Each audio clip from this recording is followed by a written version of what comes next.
98 FM. Dublin Talks. Call 6797 And good morning from Adrian Kennedy. It's Monday morning. I hope everything is good with you. I hope, I hope you've been able to talk about something else other than the coronavirus, but I think not. I think it has been everybody's topic of conversation for the entire weekend. I know it certainly has where I was. Everybody talking about it. Everybody starting to get a little bit more concerned about it, especially when you hear figures knocking around that 1.8 or 1.9 million of us could be infected by it. Yet to be confirmed. But one of the issues, in fact, we were the very first radio show to raise the debate about the St. Patrick's Day parade and whether or not it should be cancelled. And in fact, we were ridiculed over even bringing it up. We were accused of scaremongering, and that's the truth. We got a couple of emails complaining to us about having brought it up in the first place and scaremongering. Well, a lot of local St. Patrick's Day parades in Ireland have been cancelled due to the coronavirus. The one in Stepaside was the latest to cancel. We've had ones cancelled in Youghal, in Waterford, and all sorts of places. But the main Dublin City Parade at this moment is still going ahead. Let's have a listen to a little bit of what on Taoiseach Leo Varadkar had to say about this on Friday. We do expect that there will be more cases in the next few days, weeks and months, and it is inevitable that many people will contract COVID-19, but for the vast majority of people it will be a mild illness. However, some will become very sick.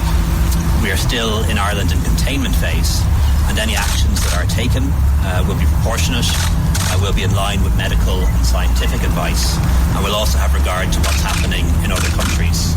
In terms of events, and detailed guidance is being issued today on events and mass gatherings, we're not recommending at this stage that any major events be cancelled, but that of course will be kept under review. Now we're told that a further decision on the St. Patrick's Day parade in particular will be made within the next 48 hours. Now, St. Patrick's Day is a week and a day away. It's 8 days away. The St. Patrick's Festival, which is like all of the events leading up to it, is meant to be kicking off this weekend. Well, the former Lord Mayor of Dublin, Councillor Christy Burke, has called for the event to be called off immediately, along with independent councillor Anthony Flynn. They're to table a motion at an emergency meeting of Dublin City Council today for the parade to be cancelled indefinitely. As you heard from the Taoiseach, he said there's no recommendation to cancel mass gatherings at this stage. Now, as we said, that could change today or tomorrow. But I'm joined on the line by independent councillor Christy Burke. Christy, welcome to 98 FM. Good morning, Adrian. Thanks a lot.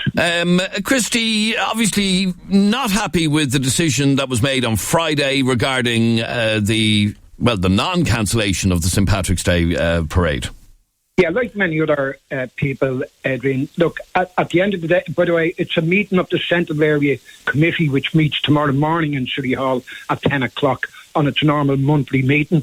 So myself and Councillor Anthony Flynn have the motion down for debate to hope that we get agreement, and then it can be sent to the Taoiseach's office before he jets off to America, in the hope of him then supporting the motion. But there will be a decision in the next 48 hours. One way or the other. But let me ask you, Christy, what sort of power does this Central Area Committee have? Well, look, it's all elected representatives who represent Dublin Central, and then we will then hopefully push it through to a City Council meeting, which is on tomorrow, ironically enough, at 4 o'clock, an adjourned meeting. We would ask them that the Lord Mayor read it out under his Lord Mayor's business and then send it on. So you're looking at 63, hopefully, if it's supported. But could I just say this? I mean, the Irish Midwives this morning and the Irish Nurses Association this morning have called for it to be cancelled. Nobody wants to see a parade getting cancelled and upsetting children and families and people who travelled and small businesses and taxis and restaurants. Nobody wants to see that. But at the end of the day, this time last week, Adrian, you had one person in Ireland, in Belfast, who had the symptoms of the virus. Today we've 26, I think, in total, 28. And if you have 20 people abreast at a parade in any city, you are bound to pick up or maybe become under threat. And it's the fears of the unknown that's really... Some people would argue, though, Christy, if you're concerned about your exposure to the coronavirus, then just don't go. And I agree. But let me give you a quick example, Adrian, of a woman last night who contacted me, living in Dublin Central, who has an 80-year-old mother living in Dublin Central with her. She's thinking on hiring a cottage in the west of Ireland tomorrow in order to keep her mother out of interacting with big crowds or personnel. That's the fear. And like I said, it's been the topic of conversation all weekend. With anybody I spoke to over the weekend, it is certainly an issue for a lot of people. But, you know, as I said... we don't have a major crisis at this moment in terms of the amount of cases that we have. We're still in the containment phase, as they call it, where we're all being encouraged to wash our hands and all of that. So, scientifically, there is no need to cancel it at this moment. Well, I don't know about that. When I hear former Senator John Crown, a very eminent oncologist, calling for it to be cancelled, and a professor in Trinity, the Irish midwives, Irish nurses, and this morning I just had an email from a mother of a GP, a young woman who works as a GP, saying, thankfully someone is calling for this to be cancelled because my daughter is on the front line carrying out her duty as a medical person, and I am petrified for her well-being. Okay, why do you think, Christy, that it hasn't been cancelled yet then? Well, I would imagine maybe that the larger businesses in the city are putting heat on the government not to cancel because of a revenue loss. Look, nobody wants to see a revenue loss. Cancel the parade till August, September, till this maybe goes away, and give small businesses time in returning VAT, and remove the 9% that's on restaurants and on food outlets. The small businesses can be helped out if government have the political will. But this is not a political motion. Myself and Councillor Anthony Flynn spoke about this on Saturday, spoke about it again yesterday. The amount of calls we've been getting in the last week, certainly that I've been getting, and emails up to an hour ago, we have to be seen to be reacting to the concerns of the public and visitors. Okay, so basically what you're looking for is if the government don't pull the plug on the St. Patrick's Day parade, or if the health advice isn't to pull the plug, you want to see Dublin City Council pull the plug on this event. Well, you see, I don't think they can pull the plug, but it's the St. Patrick's Day Festival Committee, which representatives of the City Council sit on, I think, including the Lord Mayor. But we would also discuss... So who has the final say on this? Who can ultimately decide? Surely Dublin City Council could take back the order to close roads, for example. Absolutely. And the Lord Mayor could say, in the interest of public health and public safety, I won't be in attendance. So there's those avenues, but look, we don't want to go down those avenues. We want to see everybody being responsible. We want to see public health being put to the forefront, and we want to be seen throughout Europe and the world to be leading and taking this seriously, because nobody knows. This is unfolding by the hour, Adrian. Look at the amount of personnel, medical personnel, that's in isolation in Cork, and God knows how many more. Okay, so you want to see this decision made sooner rather than later for, despite the fact that it wasn't called off on Friday, you want to see not only the parade, I assume you want to see all of the festivities running up to it cancelled as well, do you? And all major public events, unfortunately, Adrian. You have to take every measure. We must take every measure seriously in the interest of public health and the well-being of our citizens and indeed of our visitors. We have to. I know profits can be, on people's jobs, and I family members and I friends who are working in all types of sectors, the same as you have. And, everybody is worried about their jobs and about maybe the letdown. But look, at the end of the day, if there was an outbreak as a result of any large gatherings, then what? You know what would be said? I told you so. So look... Okay, but stay there for 1 second, Christy. Just bear with me for 1 second, because, Thomas, you don't believe that it should be cancelled. Why not? I don't think it should be cancelled because the airport's not closed and people already have all the flights now booked. and they're still going to come over either way and celebrate. Like, even if the parade is not on, they're still all going to come over into Dublin and go to Temple Bar and drink and everything. It's not going to stop the tourists from coming over. Do we have any idea, Christy, what percentage of the people that would line the route of the St. Patrick's Day parade come to this country from abroad? Very difficult. Well, if you only look at Balon and Akachi on any Patrick's Day parade on television and have a look of the representatives from all countries, from China, Japan, Italy, Germany, right across the board. Like, I take Thomas's point, he's right, but at the end of the day, they won't be 20 abreast if they're in Ireland on holidays. If you go to a Paddy's Day parade, what was last year, 500,000 in attendance? That's 20 abreast. I certainly don't want to be speaking to you this morning. Okay, so you're saying that even if tourists still come here over this weekend for the festivities, it's better than having them all crammed along a parade route? Absolutely. That makes a bit of sense, Thomas, doesn't it? Possibly, yeah, but they're still I'm going to go out in Temple Bar, everyone, and be partying all night, and God knows what's going to happen, you know. Okay. Well, Adrian, if you look at the lockdown in northern Italy, 16 million under lockdown.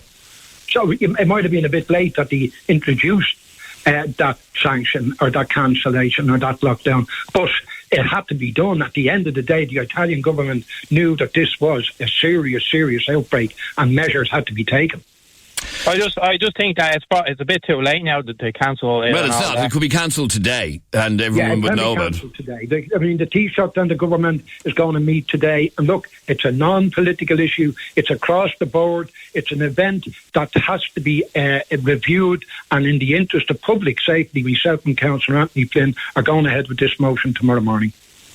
All right. That meeting is tomorrow morning, the Central Area Committee, and then a Dublin City at 10 o'clock. And then a Dublin City Council meeting tomorrow afternoon, where this motion by yourself and Councillor Anthony Flynn will be considered. The point, obviously, finally, Christy, is to continue to be seen to be putting pressure on the authorities. And by the way, this isn't just a government decision. This is a decision that the government has said it will take on medical advice.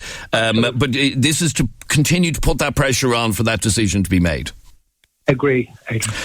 Independent Councillor Christy Burke, thanks very much indeed for talking to us on 98 FM. And I'd like to hear from you on 6797 981.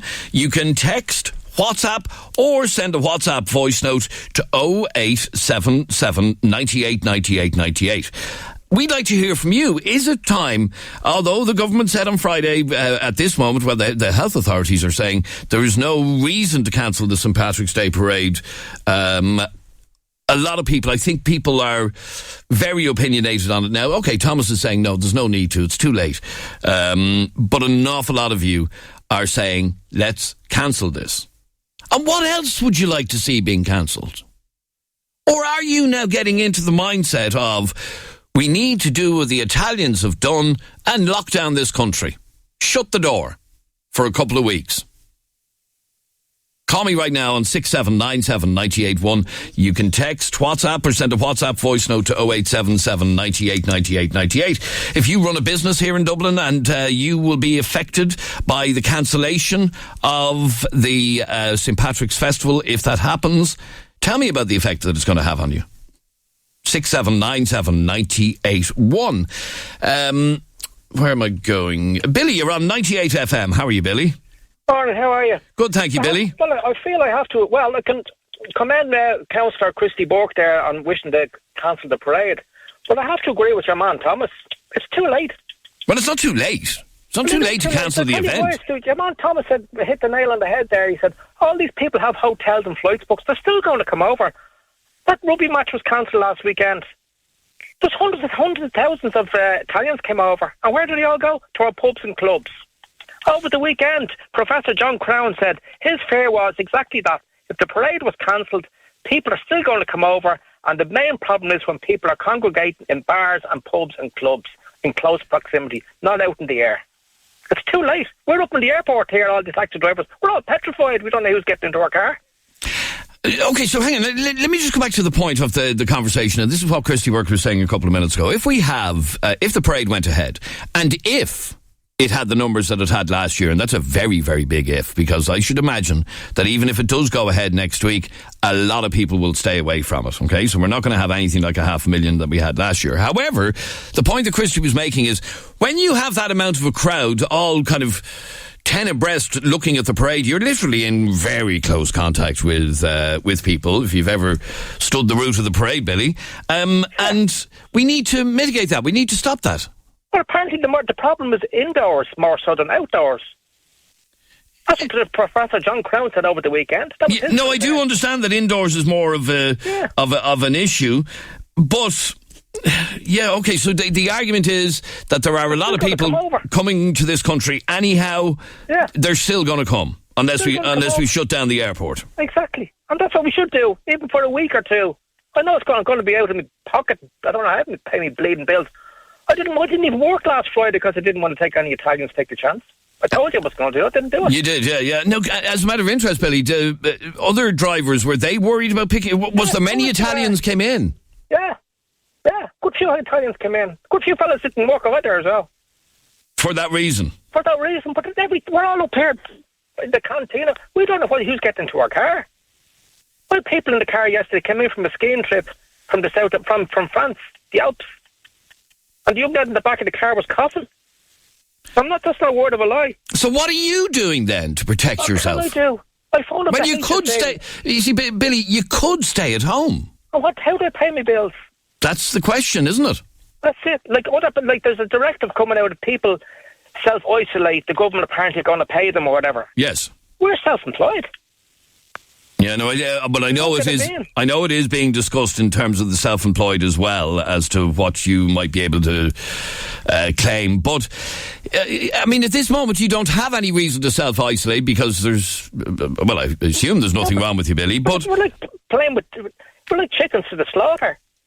Is that how you feel every time you pick up a fare in the airport? Yesterday, now that young lad coughing in the back of the car, I couldn't wait for them to get out of the car. Honestly. Like a nervous wreck. Okay, we were talking about, the St. Patrick's Festival, okay? And here's a figure, and this is what I want to ask our listeners about. The latest figures suggest that the St. Patrick's Festival here in Ireland is worth €120 million to the Dublin economy. Do we want to lose that? Yeah. Yeah.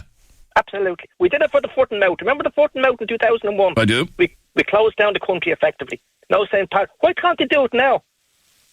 We were protecting our agriculture then. This is protecting people's lives. Humans. Oh, okay, stay there for 1 second, Billy. Let me have a listen to this WhatsApp voice note from Michael. Good morning, Adrian. I think cancelling the St. Patrick's Day parade is a bit ridiculous because you're talking about public gatherings and all that.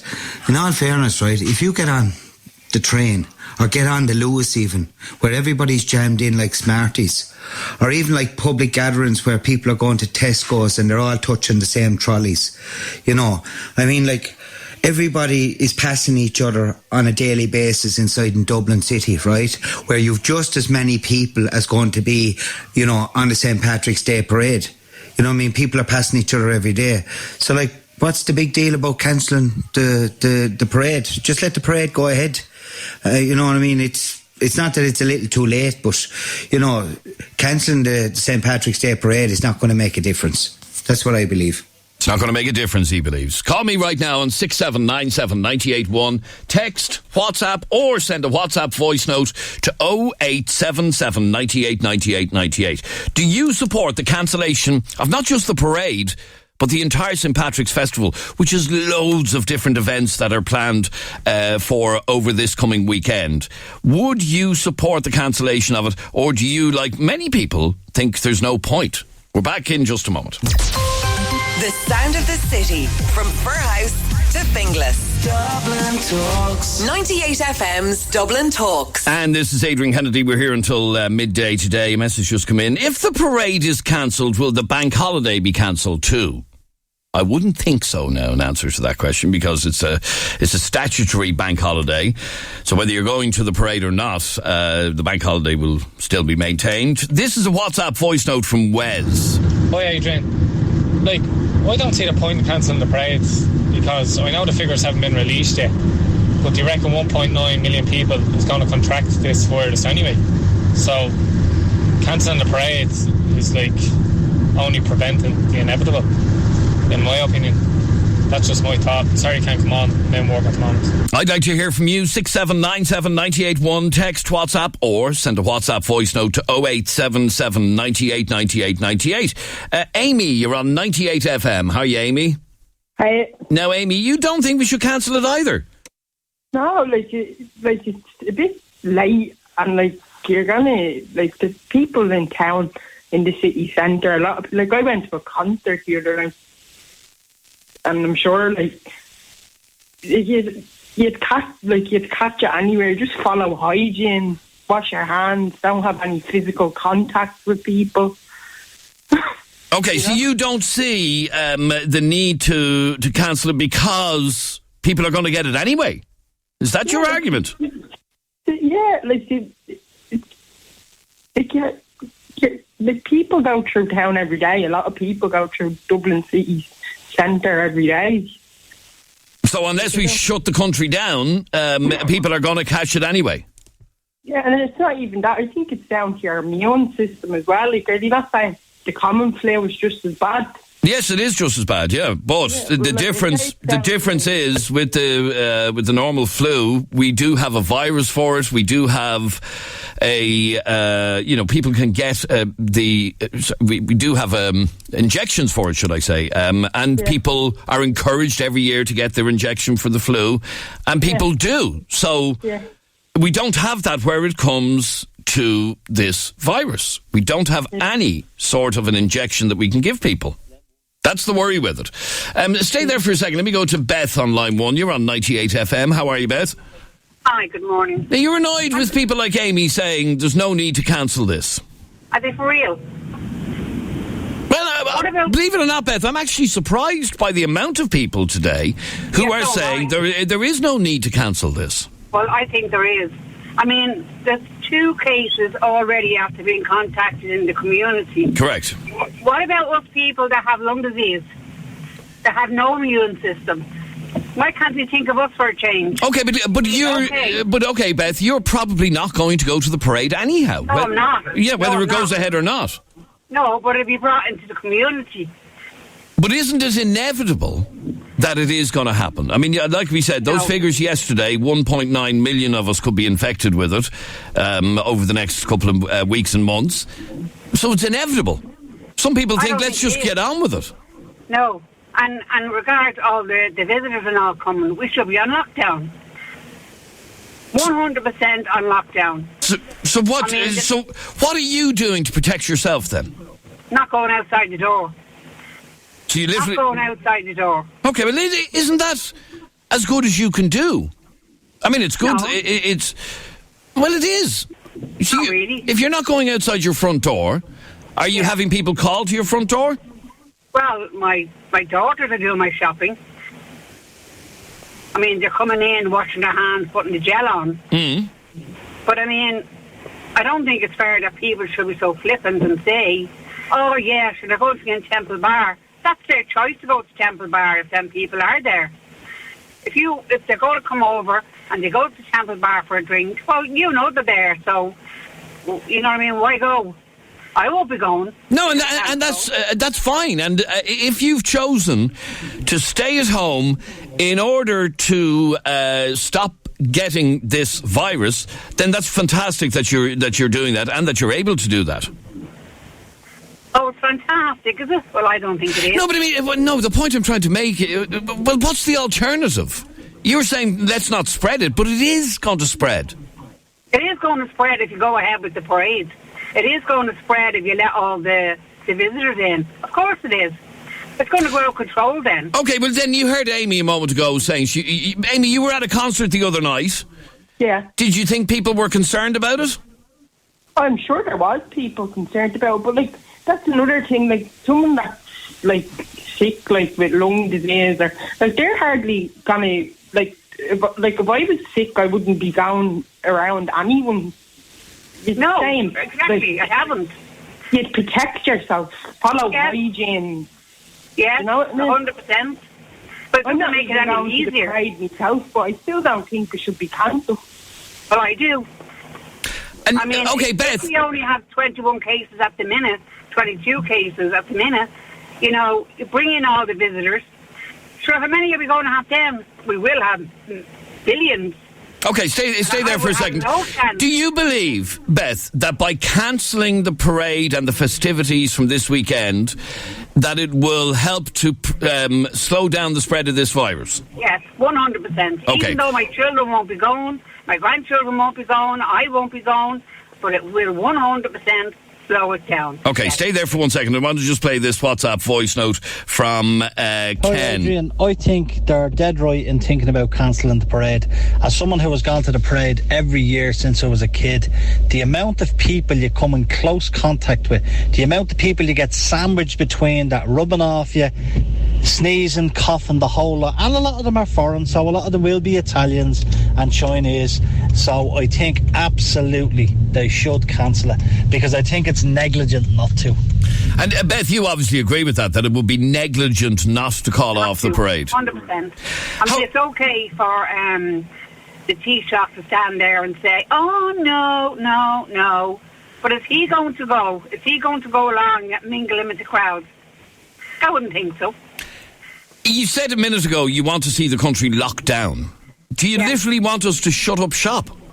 Shut up shop, yeah, until we sort it out and keep it to a minimum. I don't have any chance of surviving, none whatsoever, if this gets out of hand. And I'm 56 years of age. I don't want to die yet, thanks very much. Okay, but your underlying, and this is a well-trotted out expression, your underlying condition, your underlying lung condition would make you very susceptible if you were to contract this virus. Yes, 100%. Okay, so where a lot of people are dismissing this as, sure, it's mild for most people, you're saying, no. There are people like me who are, you're happy and alive and everything else, but this virus could literally kill you. Yes, it would kill me if I got it. I wouldn't have no hope. Considering the flu alone, the ordinary flu that comes, I get the flu injection every year, and I'm still hospitalised for about 4 or 5 weeks with it. So if I got this at all, no, I wouldn't survive. And I think it's very unfair for people not to think of the likes of me. Oh, it's only a flu. No, it's not only a flu. 100% not only a flu. Okay, so shutting down the country, cancelling all mass gathering events, you believe will help to slow this down in the interests of people like yourself? Of people, yes. In the interest of everybody. In the interest of everybody. Elderly people. I know elderly people. Hopefully the community will rally around and do their shopping for them, and you know, I'm sure the district nurses have their, you know, names, addresses, do get extra help in for them to get their shopping and wherever, the ones that can't go out. I'm just lucky enough to have daughters that can do mine. But I honestly don't think the visitors should come in. What's wrong with later on in the year? A lot of people think, yes, we should do what we did back in 2001 and postpone it until later on in the year and celebrate our Irishness in August when hopefully this has gone away. Yeah. Well, what's the problem with that? Is that a big issue? A lot of people, I mean, when you hear the figure of 120 million that it will cost the economy of Dublin, a lot of people think, oh, right, do we really need to cancel this? Well, they're actually sick people, I'd say. They're sick people? They're fit. For thinking that way? Fit people. People that are fit enough. Oh, sorry, fit people. Sorry, I thought you said sick people. Okay. No. All right, stay there for 1 second, Beth. 6797981. And when you hear somebody like Beth explaining that, it's very difficult to argue against her. She is saying that with her underlying condition, if she contracts the coronavirus, will most likely be dead. That's what the lady said. And she is urging the rest of us who may sail through this illness to think twice about it. And in fact, when you hear statistics that 80%, up to 80% of people will just breeze through this, you'll be sick for a couple of days, but you'll be grand. There are people like Beth who won't just breeze through it and won't just be grand. Lisa, you're on 98 FM. Hi, how are you? I'm good, thanks. How are you? Good, thanks. What did you want to say on this? Well, I can see both sides of the argument purely because I have asthma and sarcoidosis of the lungs. So, I know if I got it, I'd probably die. But at the same time, I think it's too late now to cancel the parade. Because of the amount of people that will come to the country? Here, Adrian, they're already Some here. of them are, yeah. Do you know what I mean? There's literally no point. If it was it should have been cancelled ages ago. The government waited too long. Flights should have been cancelled from these countries. Do you know what I mean? They always wait too long. This government... But again, this isn't really a governmental thing. This is the government acting on advice from medical experts. And I know Leo Varadkar is a doctor and all that, but he is taking the advice... You have to look back at the smear test shenanigans that went on in the country. You shouldn't be listening to them. But the point is that it is medical advice that these decisions are being made on. But they're saying it can kill people with asthma and sarcoidosis. So if it was done on medical things, there's so many people in Ireland with asthma and things wrong with underlying medical issues that so many people would die. So if they're going on medical things, they shouldn't be allowing it to happen. Do you know what I mean? They're letting concerts happen, they're letting football things happen, they're letting everyone into the country. So you want to see, like Beth, you essentially want to see us do what they've done in Italy and literally shut the place down and stop people going to work and stop people leaving the country or leaving the area? No, but it's too late now. It's already in the country. It's going. It's already in Italy, and that's what they did over the weekend. They shut the place down, the whole of northern Italy. Look, this thing is going around since 2019. It could have been here already. So many people were sick over Christmas with that flu thing that you think you were better and then it comes back again. I literally thought I was going to die over Christmas with that flu. So you're worried about being susceptible to this? And I had the flu jab. Okay, stay there. Let me play some more of your WhatsApp voice notes. This is from Radu. Good morning, Adrian. I'm a taxi driver in Dublin as well. I know what will cost us to have the parade cancelled, but in my opinion they have to do it. It's a matter of public health, safety, and it makes total sense. Other countries in the EU have taken some very strict decisions, like any meeting with over 1,000 people is prohibited. How come it makes sense there and it doesn't make any sense here? In my opinion, we should all give up and accept that the parade has to be cancelled.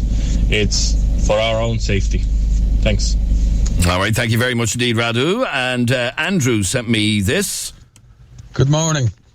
I believe that the St. Patrick's Day parade should be cancelled. I mean, you're only asking for trouble having that amount of people all standing in, close vicinity of each other who may or may not be infected. You're asking for trouble with that. There should be, flight bans, travel bans on, flights coming from countries that are hugely infected with this virus or flights going to countries that are hugely infected with this. If the parade is not cancelled, the message that I would get from that is it's profit before people. It needs to change. Okay, and in fact that was one of the things that Christy Burke said earlier on, that we need to put health before profit. And regardless of how much it's costing the economy, we need to put health before profit. Although the argument is, as you've heard from a number of people, it's too late.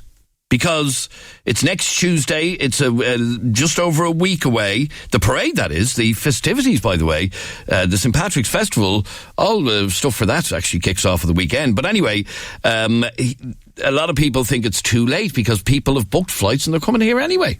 Now, Victoria, you are currently in New York.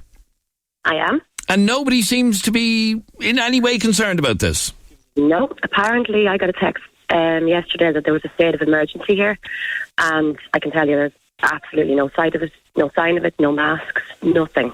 Right, okay, so business as usual. Yeah, no, you see, the mask thing is slightly different in that there isn't a tradition in both the States and here in Ireland for wearing masks. But even in the airports, you would expect it to be a little bit more, I suppose, protected. There was nothing. We were actually we were commenting on how nobody was mentioning it. Nobody looked like they were worried about it. Nothing. He actually made a joke about it to us, that he was laughing about it. Yeah, I mean, I'm looking at a headline from the New York Post, okay, which is where you are, and it says, coronavirus is going to hit its peak and start falling sooner than you think. So that headline to me says, relax there, everything's going to be grand. That seems to be the attitude you're seeing from the Americans. Absolutely. Everything is there's ads for the St. Patrick's Day Festival over here everywhere. Every pub you go into, it's all what they're doing for St. Patrick's Day. So where we're talking about cancelling our parade here in New York, there's no such talk? No such talk. And the New York parade, one of the biggest in the world? Yeah. When is that due to happen? This Saturday, is it? This weekend? Yeah, they start the weekend before and it goes on for days. Right, and there's no even vague talk that New York needs to pull back on the St. Patrick's festivities? No, even a lot of the pubs that we've been into and restaurants and stuff, there's not even a big C on hand sanitizer gel, nothing. I mean, they are actually laughing about it, saying, it's fine. Yeah, that's very... the opposite, so. Very, very different to what we're hearing here. Very much so. Because I'm getting texts from home and they're saying, it's a state of emergency. For me, there's definitely no emergency here. So, which do you think is right? Do you think the way we're dealing with it is right, or the Americans' chilled attitude to it is better? I suppose I'm here now, so I'm chilled about it, but when I go home and I have children, will I be the opposite? Probably, yeah. Would I bring them to the parade? No. No. Are you going to go to the parade as a matter of interest in New York? No, definitely not. Definitely not, I'll just stay home. All right, good to talk to you, Victoria, and thanks very much indeed for listening to us in New York. Let me go to Anthony. You don't think the authorities are taking this seriously enough either? No, not at all. I mean, if you look back at it, and when foot and mouth disease came into the country nearly basically came to a lockdown because they put more emphasis on stopping the spread of that because it was going to cost money down the line. Here it's a case of, it's going to cost money now, so let's not do anything about it. Well, let's go in and have another committee meeting. Let's discuss this for another few days. Actually, we might come up with a decision later on, once we've claimed all our expenses and so on. So, do you think that this should be, the festivities should be cancelled today? It's never too late to cancel it. What price you put on a life? I mean, if you save 10 lives by cancelling it, from spreading to 10 people, is that not worth it? It's probably not to this government. Again, I have to stress, Anthony, because even a lot of politicians are saying, let's not make this political. The government are acting on advice from medical experts. Okay? And that decision not to cancel it on Friday was based on medical advice. So it's not Leo sitting around the room saying to himself, here, I'll let this go ahead. How do we know that? He's on his way out, so what does he care? We're getting political now, Anthony. Let me just bring in one last call, and that's Ellen. You're on 98 FM. How are you, Ellen? Hi, Adrian. Ellen, very quickly, what did you want to say? I was thinking about all the hospitals and all, at the moment, my husband's in hospital, and we're not allowed up to see him. So he's very sick, so, it's really frightening. So they actually should cancel the parade. They should cancel it? They should cancel. And can I ask you were saying about your husband being in hospital and you're not allowed to visit? That's right, yeah. Do you, obviously it's very difficult for you, I should imagine. Very difficult, but do you understand that decision? Oh yeah, I can understand it because anyone could pass through in the hospital, would they? But it's very heart sickening for the family, that they're not allowed in. I can imagine. For all the other people, their loved ones is in there. It really is. That is awful when you hear it like that he's in there and you can't go and even be by his bedside. This is it. How's he coping with that? I really don't know. They're telling me, they're telling them, so Have you got to speak to him? No. Oh, I hope he gets better, Ellen. I mean, that really does show you the human side of what is happening with our hospitals even, and the sort of pressure that they're under even now before it gets worse. Let me just read out one final message, and it says, "We are all screwed either way. For example, whatever Italian had the virus and flew over for the rugby that was cancelled, look at what money they spent. That is in circulation now and has gone through shops and pubs and so on. That is now in the pockets of your mum, your granny and your grandchildren," says Kevin. I'm quite sure the point you're trying to make there, Kevin, to be quite honest with you. And yes, cancel it. It's about preventing this from getting worse. Give a few days warning that whoever is in the country wants to leave, then leave, and vice versa about coming in, and put the country on lockdown for a week so as to try and contain this. All right, thanks very much indeed for all of your calls, comments, texts and opinions. This is 98 FM's Dublin Talks. I'm Adrian Kennedy, and on the way after the break, tell us something we don't know. The sound of the city from Saggart to Sutton. Dublin Talks. 98 FM's Dublin Talks. It's Monday morning. This is 98 FM. This is Adrian Kennedy, and it's time for that bit of our show that we do on a Monday called Tell Us Something We Don't Know. And this is where we ask you to share with us some fascinating fact that you reckon we don't know. For example, here's one I picked up earlier on, yeah? You know, we're all about hand sanitizer at the moment, and use your hand sanitizer and put it on your hands and use it morning, noon and night, yeah? Yeah, I'm rubbing it in as we speak. How do you know a good one from a bad one? Hang on. Come on. There we go. How do you know a good one from a bad one? This is a good one. It smells very, very nice, actually. Yep, very good. Smell off it, yeah. A good hand sanitizer will dry very quickly on your hands. A bad one will take ages, which means it's full of water, basically. Ah, okay. So if you're standing there for ages, shaking your hands in the air to get them to dry after putting it, that's not a really good one. A good too one, much water in it. Yeah, a good one will dry very quickly. Ah, very good. So okay. there you go. Yeah. Here's another one about germs, because everybody is germ mad at the moment, aren't they? And they're all terrified of what you're going to get. Well, consider this. You know, this is my pet hate, Adrian. I've mentioned it regularly on the show about singing happy birthday to people. Ah, yes. Well, did you know... this was revealed at the weekend, came across an article about this, that blowing out candles on your birthday cake increases bacteria on the cake by 1,400%. Ew. So the next time you're at a friend's house or at a kid's birthday party and someone is... So you sing happy birthday and then the person goes... Basically, the bacteria, what they did was got swabs, Adrian, of the icing on a birthday cake where somebody had blown out the candles, and found that there was 1,400% more bacteria on a birthday cake that someone had blown out the candles on. So the next time in your place of work, when they're having a birthday party for someone in the office and that person blows out the candles, do not eat that cake. You are literally eating bacteria. Oh my God. All right, thanks for that.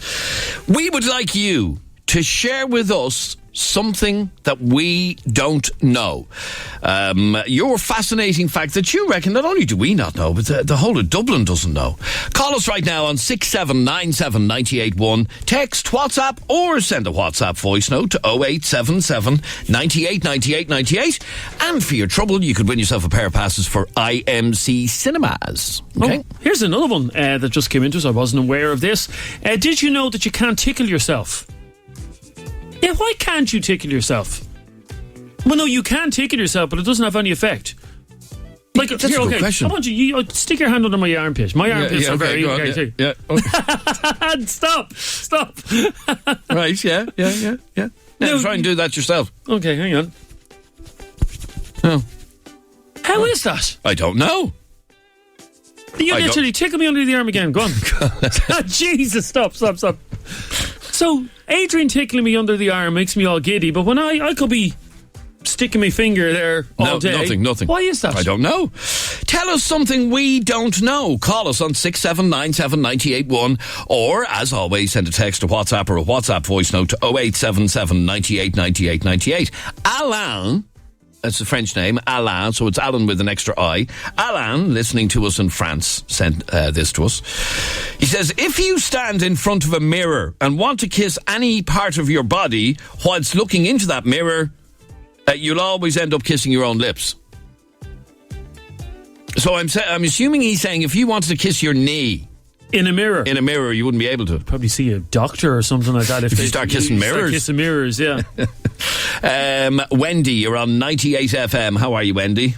Hey, how's it going? I'm good, thank you, Wendy. Welcome to 98 FM. Now, Wendy, tell us something we don't know. Hello, Wendy? Oh, she just got cut off. We'll try and get Wendy back there if we can, please. Apparently the reason you can't tickle yourself is because your brain anticipates what you're about to do and it doesn't come as a surprise.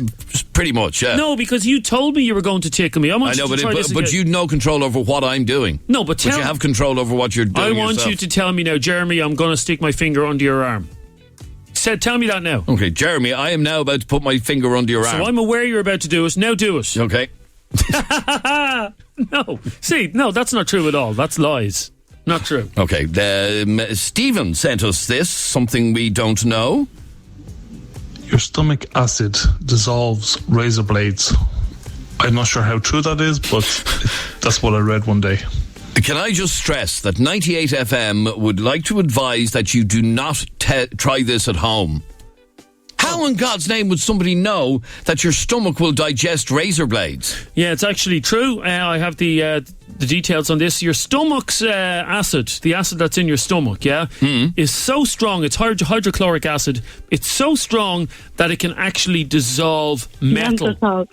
But how come, if you have acid in your stomach that can dissolve metal, how come it just doesn't burn through you and come out the other end? I assume the lining of your stomach is well able for it. So the lining of your stomach is stronger than a razor blade? Apparently, yeah. Now, Wendy, have we got you back there? Hey, sorry about that. That's all right, Wendy. Wendy, tell us something we don't know. There used to be humans, apparently, up until 10,000 years ago, called Neanderthals. Yeah? Neanderthals, and they apparently had bigger brains than us and were taller. Now, I don't know how true it is. I was just told. Right. My daughter usually gives me facts. These are cavemen, are they? No, Yeah, they would be cavemen. No, I know Neanderthals are... They're cavemen. They're pre-humans.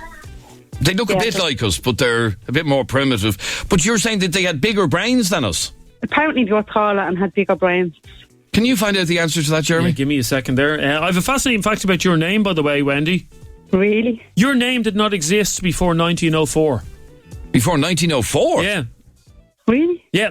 Your name is quite a new name. It's only like 100 years old. It did not exist. Most names are around donkey's years. I mean, Adrian, your name is around since they built that wall. In Scotland, yeah. Adrian's Wall.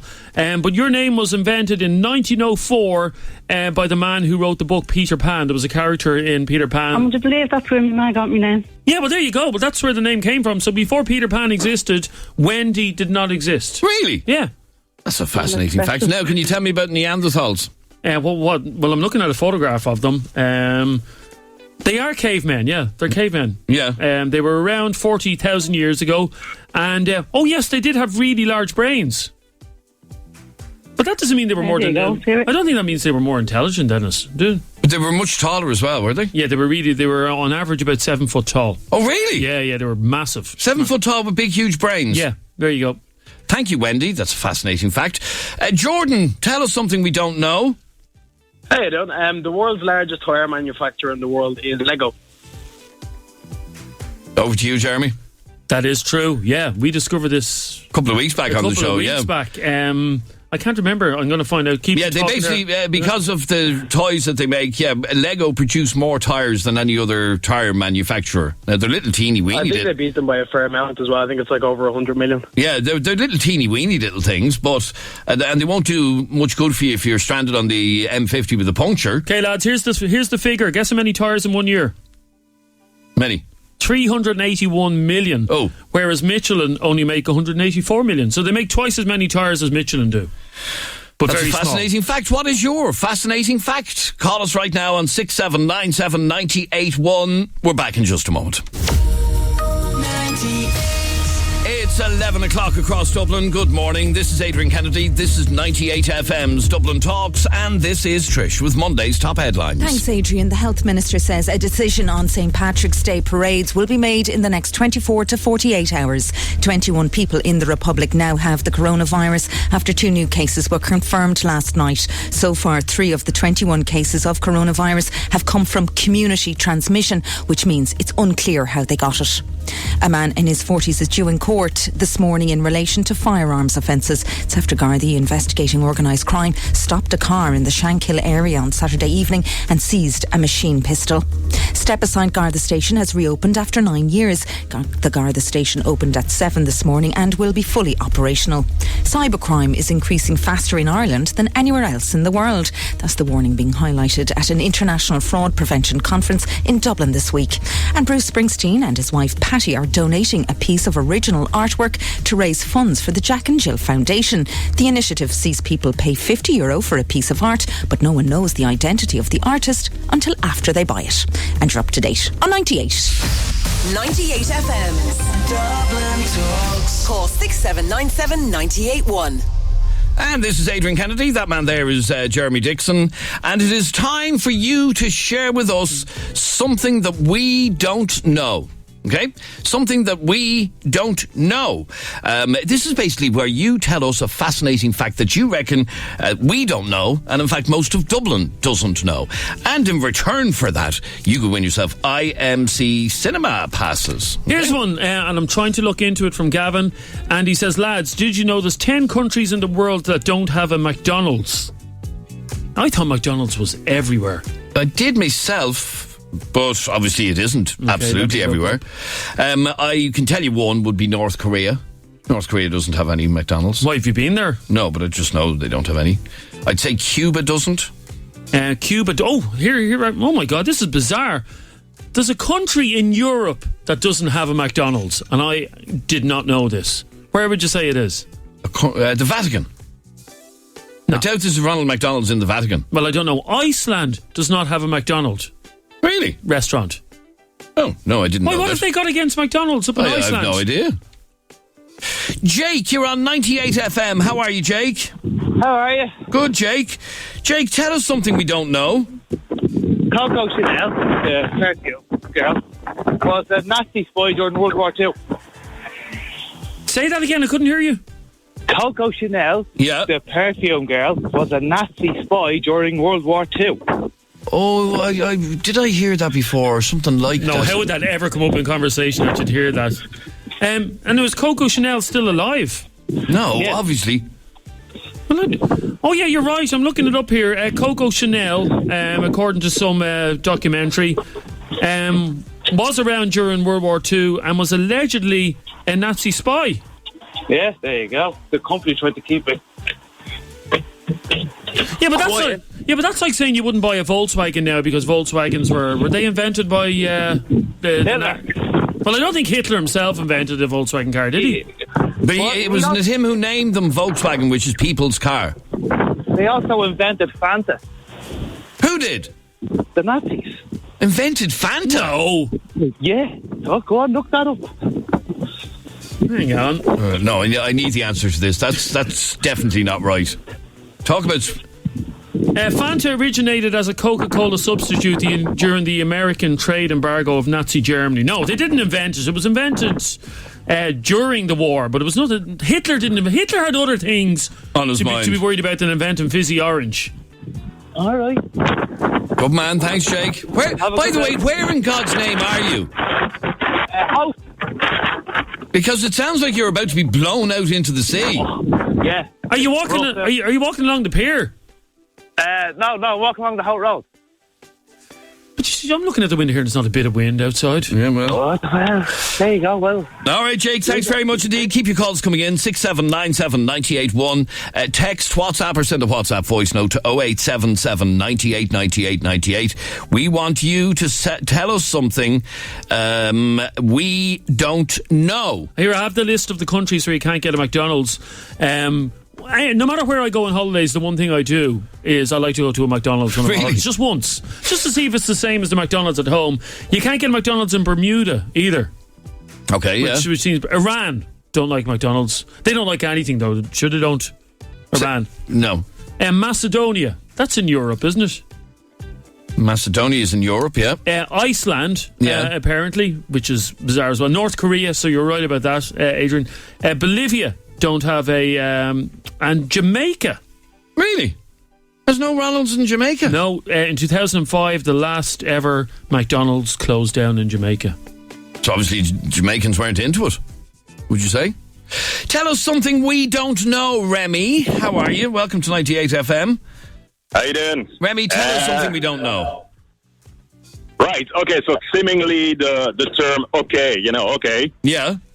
Is coming from the Recession War, where the guys were counting the amount of people that were killed on the battle and reporting to the commandant, and they were shouting to 100 kills what was 100K. And so an okay day was always a good day. Oh, so it really... Hang on now. So it's really 0K as opposed to okay. But that's where that expression came from. Apparently so, yeah. No, you're actually right. I've just looked it up. That's bizarre. It was all about how many people died. Yeah, that's correct. So it's really... Today's an okay day. Okay, so it's actually 0K is what we're actually saying. But it's okay, 0 kills, none. No kills at all. Yep. What country are you from, Remy? France. Oh, they've loads of McDonald's in France, don't they? Yeah, loads. No, they do. I was in Paris before, and Paris is just full. You know the way people always say, go to Paris, it's full of gourmet food and all that? It's McDonald's restaurants everywhere. Yeah, it's quite a lot of them now, I know. I haven't gone there in a long time, but yeah. Remy, you've told me something I don't know. I never knew where the expression okay came from, and now I do. Thank you very much indeed. No, not a problem. My pleasure. Bye. There you go. Who ever knew that? And in fact, it's one of those expressions that we use in daily speech, okay? And we never even question where it might have come from. The letter's okay. Yeah, because it makes absolutely no sense. Okay. Yeah, no sense. But it's spelled O-K-A-Y, isn't it? That's if you want to write it down, yeah. Yeah. Anyway, 0 kills, okay. So how was your day today? No kills at all. 0 kills. That's fascinating, that is. Where are we going next? Ger, you're on 98 FM. How are you, Ger? Come on, lads. Ger, welcome to Dublin Talks. And tell us something we don't know. Okay, I'll give you one. Coca-Cola used the swastika as a symbol before the Nazi Germany stole it. Even the Boy Scouts of America used it as a symbol as well. It was actually a peace symbol, a symbol of happiness before Hitler adopted it. Oh. Yeah, that's true. Coca-Cola did use it. Hitler basically stole that symbol. We used to have a laundry in Dublin that had a swastika on it. That's right. What was it? Even Carlsberg used it on one stage too. Yeah, so basically what happened is the swastika was everywhere. It was a sign of peace. And then your man with the moustache came along and he says, that's what he said. He was always angry. And he said, I want the swastika. And then he took the swastika and it became the symbol for Nazi Germany. But you're right. And it's hard. In fact, I'm just looking at an image of it. There it is there. Yeah. So it is a swastika sign and it says, drink Coca-Cola in bottles, 5 cents. And this was before Nazi Germany. That is mad, that is. I'll give you one more. In fairness, that's not the worst thing Hitler has done. He's done a lot worse than robbing the symbol. He has. In fairness to him, yeah. Can I give you one more? Yeah, go on. It was an Irishman that invented the submarine, and it was commissioned for the US Navy. So there's no unfair.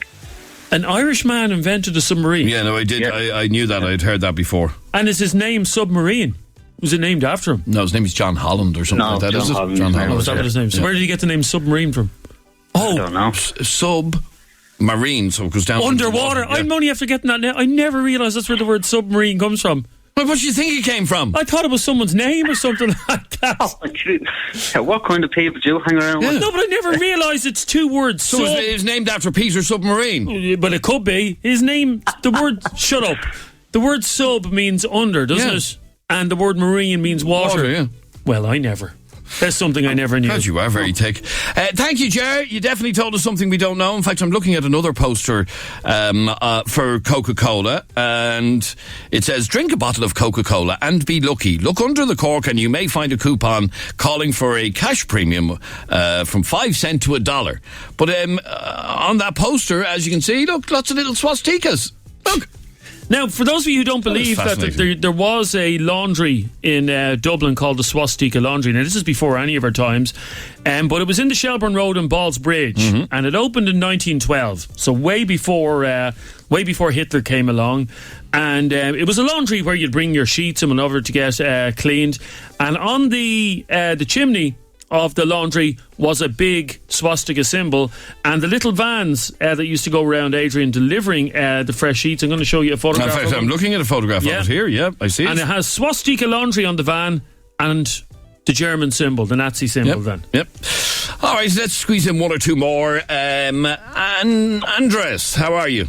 Good morning, Adrian. How are you? I'm good, thank you. Tell us something we don't know.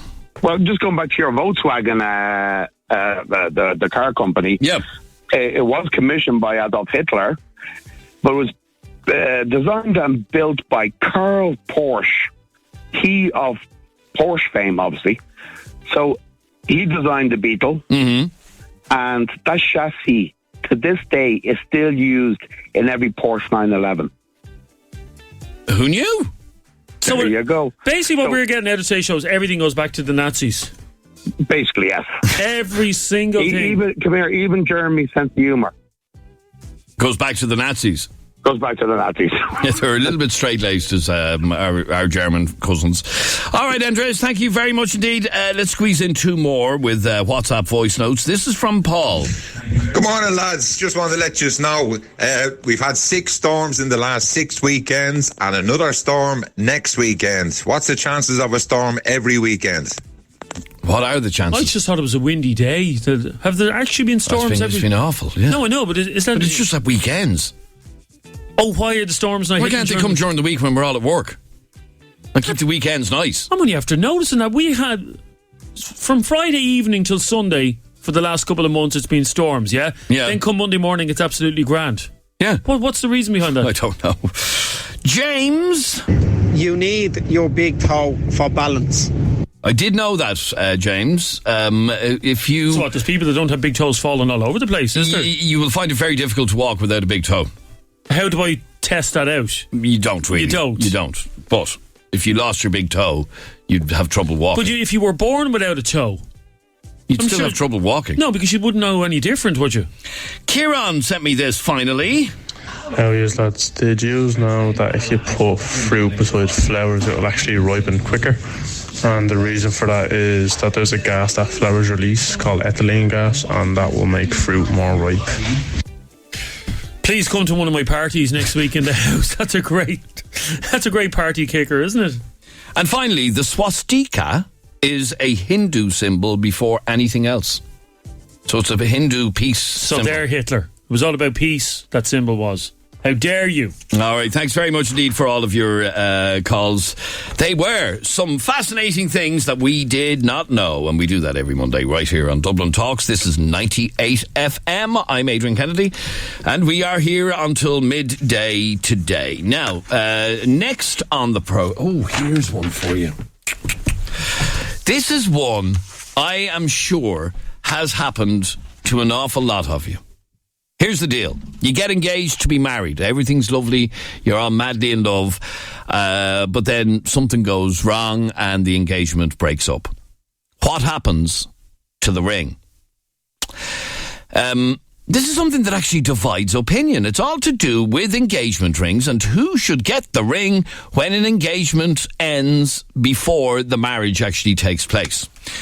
Just how common are broken engagements? Well, according to a wedding website we read today, over 1/3 of people who get engaged end up breaking up. In other words, they don't go through with the marriage in the end, for whatever reason. That means many of you listening at the moment have been engaged and then broke up with a person before you got married. We all can think of somebody who was in that situation. But what should happen to the ring in this situation? A listener by the name of Gary contacted us over the weekend and wants to remain anonymous, but he wanted to share his story with you and what he is going through. Have a listen to this. This was sent to our Facebook page at facebook.com/Adrian K and Jeremy D. Facebook.com/Adrian K and Jeremy D. If you haven't already clicked like on our Facebook page, well, do please join the 106,000 other people who have already clicked like on our Facebook page. Anyhow, here's what Gary sent to us to our Facebook page over the weekend. Please keep me anonymous and maybe call me Gary so I'll know it's my letter you're referring to. Last week, I broke up with the girl I was engaged to. I don't want to go into details, but she cheated on me during a weekend away with her mates. The thing is, we were engaged and she had a lovely engagement ring that I bought her 2 years ago when I proposed. It cost me the guts of $3,000. There's not a hope we're getting back together.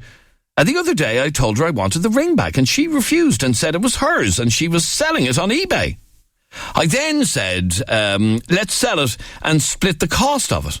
And was basically told to, you know what, off. Surely I'm entitled to at least half of this because she cheated on me and ruined our relationship. It wasn't my fault. I don't think it's right that she could sell the ring that I saved up for with my own hard-earned money. Do you know if I have a legal right to get it back off her? Now, I have to be honest with you, I don't know if you have a legal right to get it back off her. But I'd like to know, and I'd like to hear from you on 6797981, if you've ever been in that position where 1 in 5 people have. 1 in 5 engagements end before the marriage even takes place, according to figures we were reading earlier on. So if you are in that collection of people whose engagements fell apart, basically. Now, it's good that it fell apart before you got married rather than afterwards, but anyhow, what happened to the ring? Did she keep it? Did he keep it? Did you sell it and split it between you? I'd be very interested to hear what exactly happens. And maybe you know of a legal precedent. We certainly couldn't find one.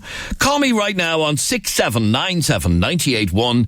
You can text, WhatsApp, or send a WhatsApp voice note to 0877 98 98 98. 0877 98 98 98. Quick break, we're back in a sec. The sound of the city from Stoneybatter to Stepaside. Dublin Talks. 98 FM's Dublin Talks. It is Monday. I hope everything is good with you. This is Adrian Kennedy. This is 98 FM's Dublin Talks. Now, over the weekend, a guy called Gary got in contact with us through our Facebook page at facebook.com/Adrian K and Jeremy D. Last week, says Gary, I broke up with the girl that I was engaged to. Don't want to go into too many details, but she cheated on me during a weekend away with her mates. The thing is, we were engaged and she had a lovely engagement ring that I bought for her 2 years ago when I proposed. It cost me the guts of $3,000. There's not a hope we're getting back together, and the other day I told her I wanted the ring back, and she refused and said it was hers and that she was selling it on eBay. I then said, let's sell it and split the cost of it. And was told to, you know what, off. Surely I'm entitled to at least half of it because she cheated on me and ruined our relationship. This was not my fault. I don't think it's right that she could sell this ring that I saved up for and then go and use the money. Do you know if I have a legal right to get it back? That's what he's asking. And I'd like to hear from you on 6797981. We've looked into the legalities of this and we can't find any legal precedent. It's a very grey area. Gav sent me this WhatsApp voice note. I'm in work, Katie. I'm picking someone up. But I've no problem with you saying that WhatsApp online. I've no problem with that. It's just I'm in work. Oh, thanks, Gav.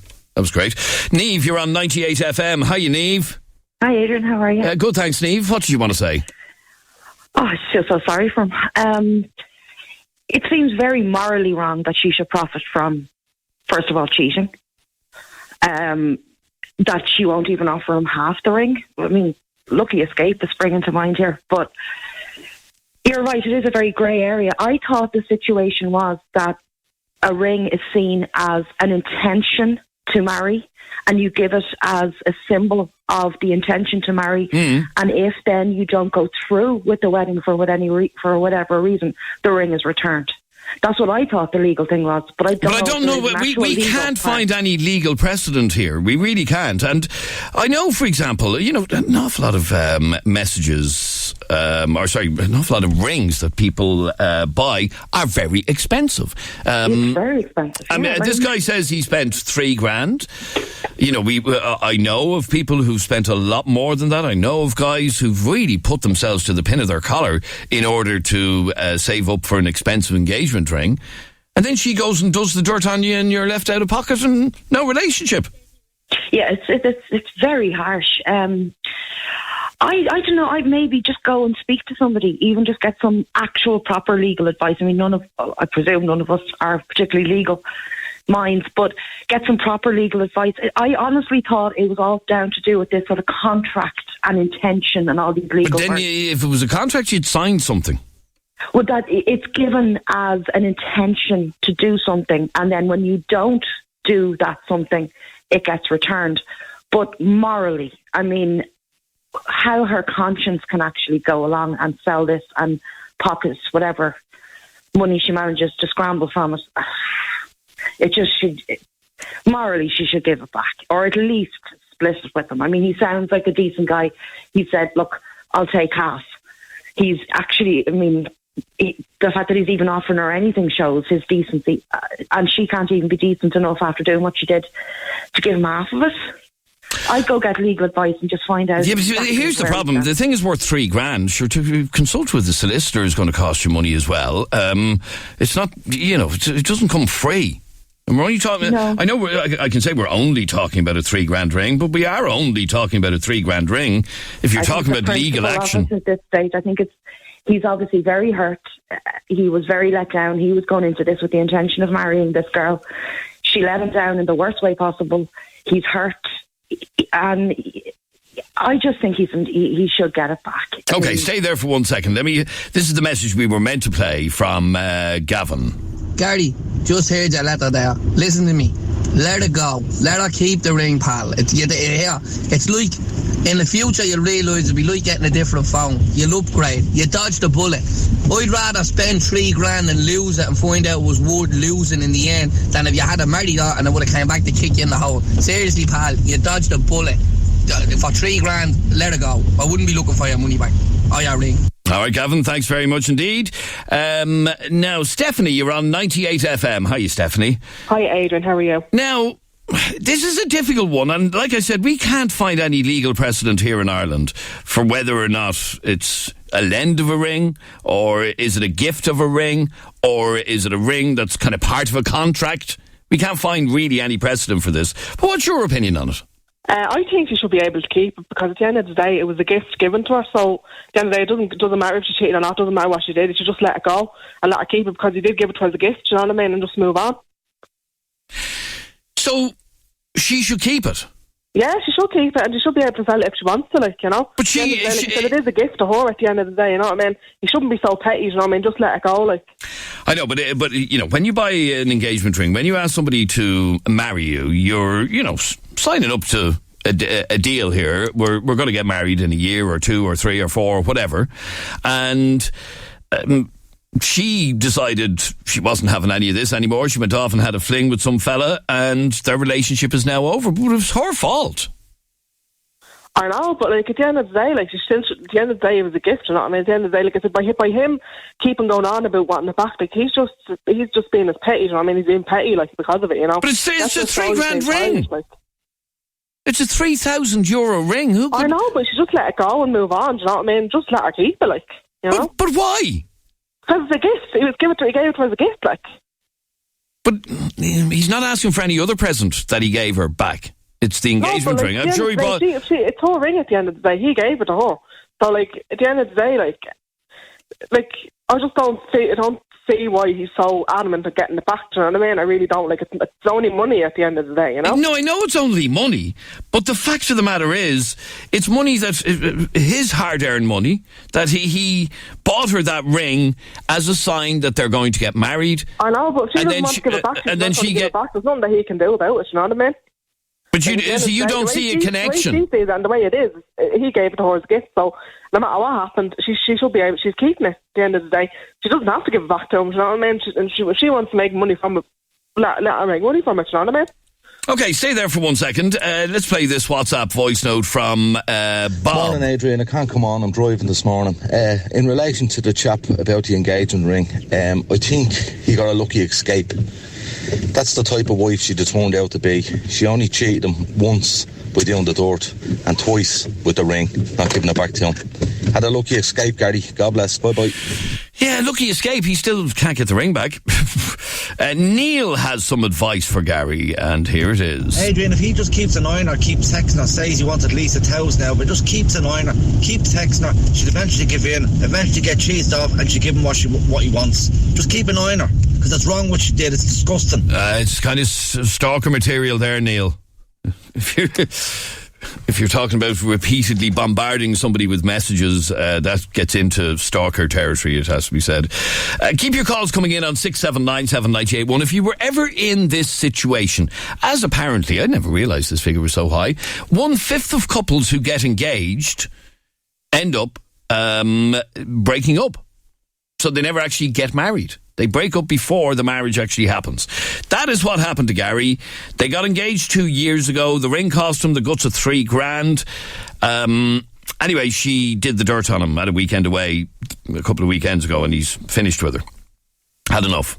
But he asked for the engagement ring back, and she just point blank said, "No, you're not getting it back. It's mine. But I paid for it, and you're not marrying me. I don't care. I'm keeping it." How do you deal with that? Stephanie was saying that the woman keeps it. It was a gift. It's nothing more than a gift. But as I said to Stephanie, he didn't ask for every Christmas present he ever bought her back, or every birthday present he ever bought her back. He's just asking for the engagement ring back. Jeanette, you're on 98 FM. Hi, Jeanette. Hiya. Now, Jeanette, should, regardless of what happens, if an engagement breaks down, the relationship finishes, should the ring be returned to the person who bought it? Yes, absolutely. The person who proposed is given the ring as a promise of marriage. And if the marriage does not go ahead, the ring should definitely go back to the person who proposed. And she's no morals anyway, so regardless of saying if she's got any morals to give the ring back, because she cheated in the first place, so she's obviously a nasty piece of work herself. Yeah, but see, here's where we're getting into the ruining the romance. You give an engagement ring as you said, as a promise to marry, yeah? And then you don't get married. Should you get her to sign a contract before she puts the engagement ring on her finger? No, but it's an unwritten rule anyway. But it's not according to Stephanie. According to Stephanie, the woman keeps it end of. It was a gift. I don't mind her. No, but that's how a lot of people... No, a gift is a gift, right? That's completely different. This is completely different to a gift. This is a promise of a marriage. It's not like a regular gift. But you didn't get her to sign anything. No, but it's not a contract neither until you get married. It's a promise to get married, and then you sign your contract, your wedding papers. But this is a promise for marriage. So if that doesn't go ahead, the whole thing is gone. The whole thing is off. Yeah. So the ring should go back. It's basically, to me, it's like a key into the marriage, you know? So it goes back to the person who proposed. No, as I said, in courts in other countries, they actually give the ring back to the person. and I have heard of cases in the States and so on, but I've never heard of any legal precedent here in Ireland, and we can't find any, if it exists. Maybe they need to change it then. Maybe they really do need to have one. So you believe that it's a lend of a ring then, is it? It's a promise of a marriage. It has its own right, basically. It's its own rules. So it's a promise of marriage. But there are no written rules, though. Yeah, there's a lot of unwritten rules in the world. Okay, so if you get married, and then let's say 2 or 3 years later, the marriage falls apart, do you get the ring back then? No, because you've written the contract. You're married. Because the marriage went ahead, then you don't get it back. Absolutely, yes. Now, there you are, Stephanie. Isn't there a difference here? I don't think there is a difference, to be honest with you. I think at the end of the day, whatever's given as a gift, they shouldn't have to give it back. It's not the same as a gift. Doesn't matter what you get. You should just move on. Gift altogether. Just move on and forget about it. You know what I mean? That's what I think. It's not the same. It's not the same. It is the same. It's the same thing. You gave it. It's the same thing. It's a gift to the woman. It's not the same thing. Able to keep it, like. Okay, stay there for 1 second, both of you. 6797 981 is our telephone number. A huge reaction to this, because this is it what Jeanette said? This is an unwritten rule.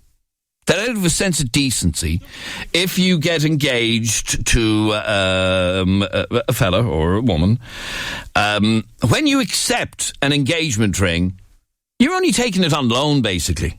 It's not really yours until you get married. And then once you get married, the contract is complete and you can hang on to the ring. In fact, Amy sent us this message. She says she works in law and that this is actually an oral contract. And Adrian, I just hear you saying it's not a contract. It actually is a contract. It's an oral contract. It's not actually a written contract, but it's an oral contract. I work in law, so I kind of know. Okay, thanks. Bye-bye. Yeah. Does that mean you can pressurise somebody into getting married if it's an oral contract? Let's say I get engaged tomorrow and we've an oral contract and she puts on the ring. What if 10 years later we're still not married? Can you say, I want to get married now, I want to get married now? Let me go to... sorry, who's on line 4 there, lads? Oh, Bridie, you're on 98 FM. Hi, Bridie. Hi, Bridie. Hi, how are you? I'm Adrian. I've never been called Bridie before. Okay.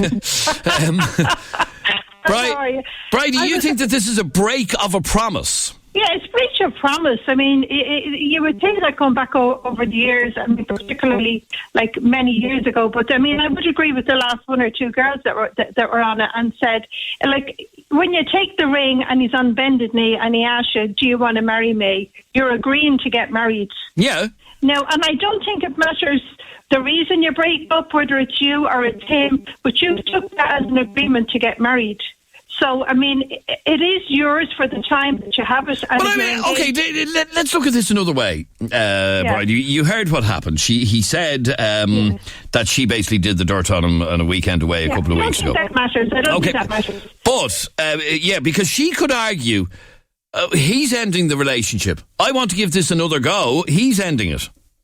Yeah, but if two people make an engagement, so even if he does break it off, she's still not technically engaged to him. Once it's resolved, I'm not engaged to you anymore, I don't want to marry you anymore, whether it's him or her. Like, she has just been mean-spirited, and I know if you were to go and get a solicitor, it might cost you like hundreds, but you can go to any of the free legal places in town and just ask for information. It costs you nothing. Sorry, Bridie, your mobile is really, really bad. Sorry about that. 6797 981 is our telephone number. What do you do with the engagement ring when you basically break it off and you don't actually go ahead and get married? Gary, in this exact same situation, 2 years ago got engaged, nearly $3,000 the ring cost him. Now, I don't know how much the resale value will be on it, although it could be quite good, I don't know. But anyway, he argues that he wants it back because she ruined the relationship. She went off and had a fling, so he ended things. She cheated on me during a weekend away with her mates. Now, I don't know how he found out about this. Maybe she told him, I don't know. But anyhow, he's not prepared to continue with the relationship. And now he wants the ring back. And she's given him the two fingers, basically, and said, no, you're not getting it back.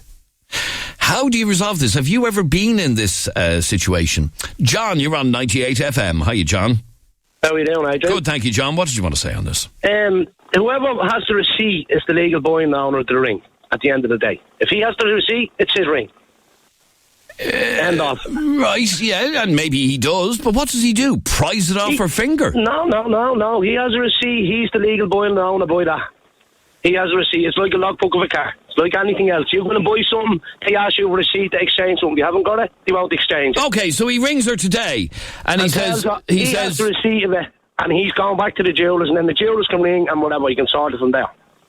Sorry, what's the jeweller going to do?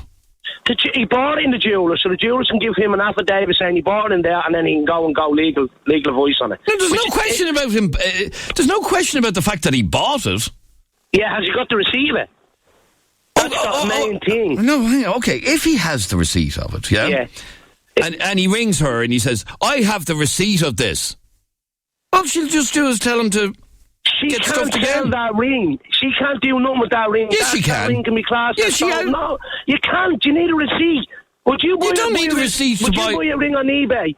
I would if I got it valued by a jeweller, yeah. You'd get it valued with no receipt, and you'd buy it on eBay. I personally wouldn't, but there are people that would. Wouldn't either. So there's not a lot of people in the world that do something stupid like that. It happens every day, but here, if you're getting a $3,000 ring for $1,000, you'd buy it. Well, you may not, but others would. Someone at poor fella's house had been broken into or something and taken on them. You don't know. So, why? Because she has an innocent face. She hasn't got an innocent face. She doesn't do it on the man. If he has the ring, if he has the receipt, yeah, he's legal. 99.9%. He's legal on that ring. That's his ring. He paid for it. But as I said, there's no disputing the fact that he paid for it. But she's Adrian. Okay, you've heard the expression. You've heard the expression. Possession is 9/10 of the law. She has it. She owns it. Yeah. What's he going to do? Break into her house and rob it back? No. If he has the receipt, she has to give him back that ring. But if he doesn't, he could be screwed, could he? No, he couldn't be screwed because you can go further about it. Do you know what I mean? Especially if she's going to be that smart and sell it on eBay. Bad enough doing what she done on him, and then going and rubbing his nose in it and saying she's going to sell it on eBay. Well, if she wants to be that smart, let him go further about it and report the ring stolen, and there's the receipt. He can prove she has it. He has the receipt. Okay. The jewellers is not going to deny selling it to him, especially a £3,000 ring. Okay, stay there for 1 second. Here's something somebody sent in to us. Broken engagement etiquette states that the engagement ring should be returned. There are a few exceptions to this rule. If the ring was a gift for her birthday or for Christmas, she may keep it. If the ring is an heirloom from her family, then she definitely keeps it. Otherwise, she returns it. Now, I don't know where this is. Well, it's certainly not written down anywhere in law or anything of the sort. I'm engaged, says this message, and if the relationship ended, personally, I wouldn't want to keep it. He can have it back. He probably wants it back, so he can reuse it for the next girl. Now stop. What bloke would reuse an engagement ring for the next girlfriend? That's never actually been a thing, has it? It couldn't be. Or maybe there is a guy who actually reused an engagement ring for the next girl. But anyway, she's saying, I wouldn't want to keep it. He can have it back. Yeah, if you thought you could get a couple of grand for it, it'd be a nice holiday. Pete, you're on 98 FM. How are you, Pete? Adrian, how are you getting on? I'm good, thank you, Pete. What did you want to say? If she keeps the ring, she's a gold digger. Simple as that. Yeah. She done the dirt to him. If he takes the ring back, as the other fella said, if he's got the receipt, take it back, cut your losses, take whatever money you're giving for it, and be done with it. But if she's keeping the ring and she's adamant she's keeping the ring, it just means she's only got one thing in mind, and that's making a few bob out of it. Yeah, okay. So you believe that it should be returned? It's 100%. If she keeps the ring after all that, especially after her doing the dirt to him, and she keeps the ring, all she cares about is herself. She's absolutely no interest in him, and all she cares about is keeping that and making a few bob out of it, and I feel sorry for the poor fella. But we heard Stephanie a while ago saying it's only a present. It's not a present. It's not a present. What it is, it's a token of wanting to, spend the rest of your life with somebody, and then she goes off and has a filthy weekend with somebody else. Nah. You know what? Cut your losses and count yourself lucky. You know what I mean? But also, I'd fight for the ring if it costs £3,000. Okay, this message says, my brother paid $9,000 for the engagement ring. They later broke up after a year, and my brother's ex returned the ring, yet he got nowhere near $9,000 back. That's the problem. You will probably most likely not get the full amount. An engagement ring is a contract. You see, without a signature, Tracy, there is no contract. And it would kind of kill the buzz a little bit if you handed over an engagement ring and then said, would you mind signing here that I can have it back? If you don't complete the contract, you must return the ring. If it went to the small claims court, he would get it back and it wouldn't cost much. He should definitely go after it. Okay, it's a bizarre situation that they're even arguing.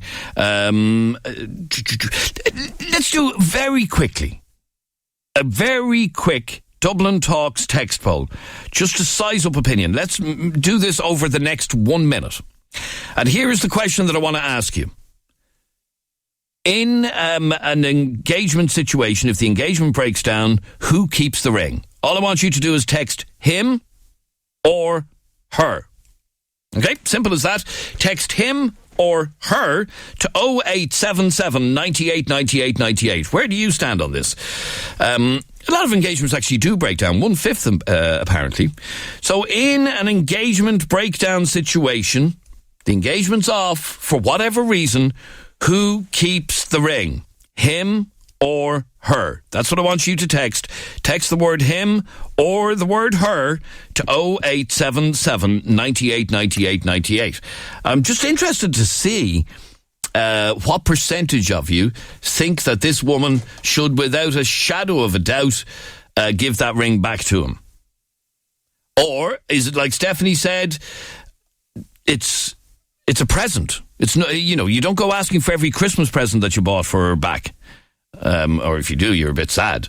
So him or her.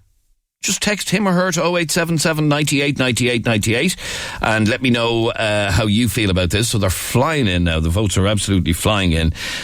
Who keeps the ring if the engagement breaks down, him or her? And as I said, this lady is point blank refusing to give him back the ring. She told him to F off. Now, as a lot of people are saying, you had a lucky escape, my friend. And Gary, it sounds like he did. So, him or her? Let's have a look at this poll now and see what it says. Okay, are you ready?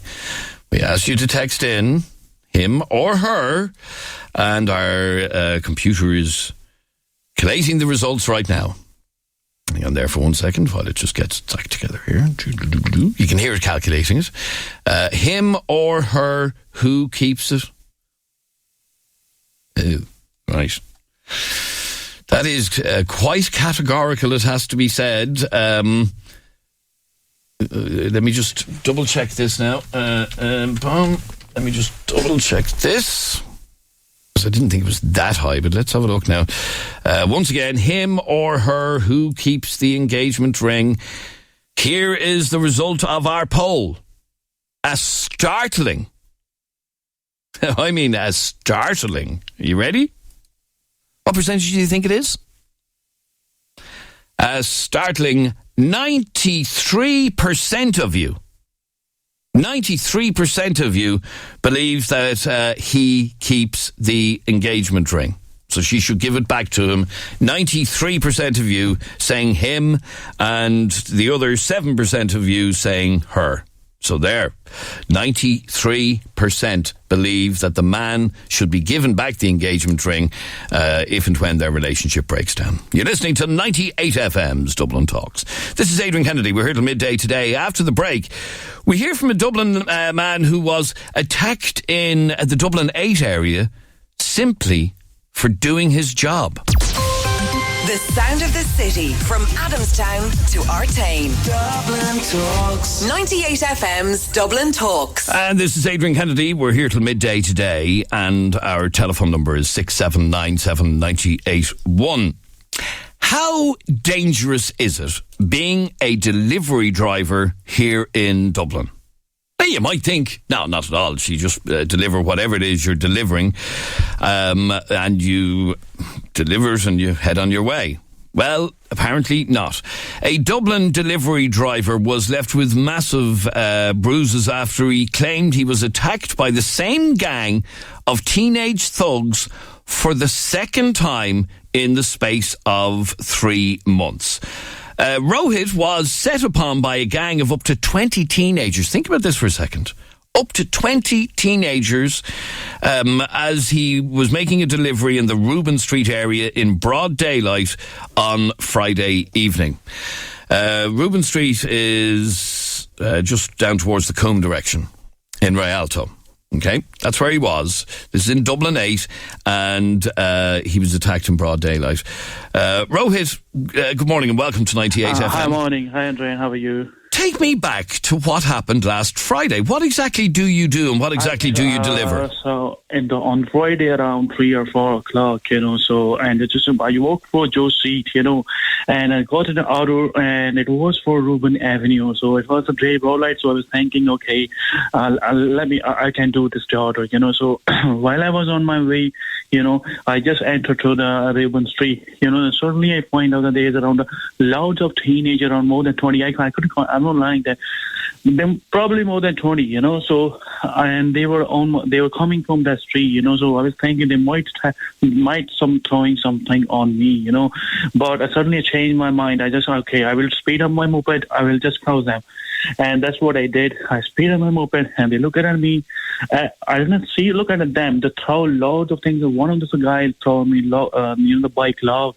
They throw on me the one of the guy, he just threw on me and the big this was a very, very heavy stone, and it got hit on the moped headlights, and one of the hit on my left arm. It was very, very, very bad pain at that time. I was nearly there's a darkness coming in front of my eyes, but I just drive down to the lower stop, and I stop over there, That it was very, very scary moment. So this is 20 teenagers. Yeah, loads of. I would say there's 10 gangs of teens. They're always walking around that areas.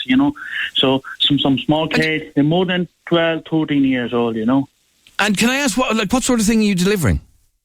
What I'm delivering? I'm delivering a food. Okay, so takeaway deliveries or whatever. Takeaway deliveries, yeah. I work for Josie. We have an online restaurant. So we receive the order, restaurant location, and we get the customer location. Okay, now you believe that this is the same gang attacking you again? I'm 110% sure they are the same gang. It was happened before. I originally from India, so I was in October in India. Now just after coming back to work on October, I just come back to work, and it was end of the November or starting of the December, I picked in one order. It was late night around 10 o'clock, I'm talking about in 2019, the November, December, and there's a one place called Dolphin Barn. Right, and I was just going down to the South Sucker Road, and suddenly, someone threw on me very highly. It was something big. I thought this is a break, but when I stopped my bike, and I find out that it was a bolt cutter, the bigger one. My God. There was around 6-7 guys in that time. Right, I recognized them. The 6-7 guys they threw on me, and I was shocked. And because I have the muffs on my moped, so just to cover from the winter, and suddenly it hit on it. Right, and the lever of the brake, it got bent, and I just drive off, and that loud they throw, the empty bottles of the soft drinks, they throw on me, stop, but I just drive off straight away, Okay, only last week on this programme I spoke to a guy who's a student here in Ireland, also from India as well as it happens, who was attacked in a very similar way to the way in which you were attacked. This happened to him in Amycant Park in Crumlin. He was also, his house they are very well. The park you're talking about near the fire station is just beside the Dolphin Barn. Yeah, I know that. But he was highlighting how, as an Indian national, he feels constantly under threat here in Ireland. No. Do you feel that? Adrian, I know that every country has a good or bad people, So just because of these teenagers, we can't recognize all Ireland. I have plenty of Irish people, They are my good friends, They're well known me, If I'm looking for a job, like if I need a reference or something, they might give me because they know me. I am good, and I know them. They are good for me, The only reason they are doing that because of the lack of education for them, They're not going to school. I don't think so they are going to. If they are going to school, and why they're doing like that? Why their parents are not telling them to do this as a wrong thing? Their parents are worse than them, You know, if I go to their parents, they might abuse me. If I go to them, your child is doing with me, and they will say, no, you're lying. Okay, so let me ask you, Rohit. There was a report in the news earlier on about antisocial behaviour in the Dublin 8 area specifically, and how bad it has become of late. Do you feel, are there areas now, as a result of what happened to you last Friday, that you're just going to say, no, I am not delivering there?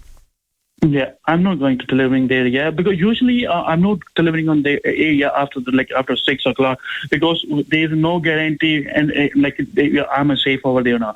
Because in the delivering, like in the courier, right, most of the people are from Brazil. You know, 80% people are from Brazil who are doing food deliveries for Just Eat and Delivery. You know, and I know all of the Brazilians who are delivering the food, and everybody saying that they are not delivering of the area. Whenever they got an order, they reject the job for that specific area.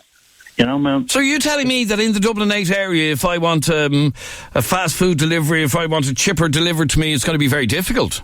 It's very difficult where people get the food delivery within 10 minutes of 15 minutes timing. You might get within an hour or after 2 hours. I would say after 1.5 an hour. Because we can't trust anyone. Some guys are accepting the orders, but the 80% of the Brazilians, they're not delivering. Okay, so if you get a delivery by a car driver, there might be a car driver who will deliver to you. But you're a bike driver, I take it? Yeah, I'm on the motorbike. Or a cyclist, yeah. Okay. Yeah. So after 6 in the evening, you'll refuse to do deliveries. Is it generally the Dublin 8 area that you're having these problems? Yes, please. That's especially for the area I have problem. You know, around the Reuben Street, Reuben Avenue, the Alto, right, and I would say near the Dolphin Barn, especially the Dolphin Barn. Right, okay, so especially around the Dolphins Barn area, you are very on edge, you're very nervous. This happened, as we said, in broad daylight. Broad daylight, yes. What can be done, Rohit, to stop this, to make you feel safer? As I'm working in this area, right, from the last more than 4 years now, you know, so I find that in Dublin there are some areas where the guard are patrolling, are always on duty, you know, because they know that this area is not like the people do mess, you know, so they stop the car, they are doing duty over there. I prefer personally, the guard should be on the area all the time, you know. Okay, so there should be I'm not asking that they're just saying for the long time over there. Just few days, if this time over there, I think this will be stopped. You know, I think so. All right, Rohit. Well, how are you now? This happened last Friday. How are you today? Other thing is that I think there should be a law in the island for the teenagers. My uncle is in Germany, right? And he has 3 kids, right? And he told me that one of the kids is a 14-year-old. He said, if my son is doing something mess, if he beats someone or something, there is a police. They won't say to him anything. They will take his son in their custody. There is a strict law for the teenagers over there. All right, so more Gardaí needed, and like I said, how are your injuries? How are you today? I'm very better than before now. The swelling is go down now. It's okay now. Okay, but this increase in tax like this is going to just make it more difficult for the people in Dublin 8 to actually get a bag of chips delivered to them. That's the bottom line of this whole conversation, because why should that man put his life at risk just to give you your bag of chips? I'm going to come back to this tomorrow about antisocial behaviour generally in the Dublin 8 area. It is a big problem. Thank you for joining us today. We're back again tomorrow morning, 10 a.m. Barry Dunn is next. In the next hour, he's got some great music lined up like these.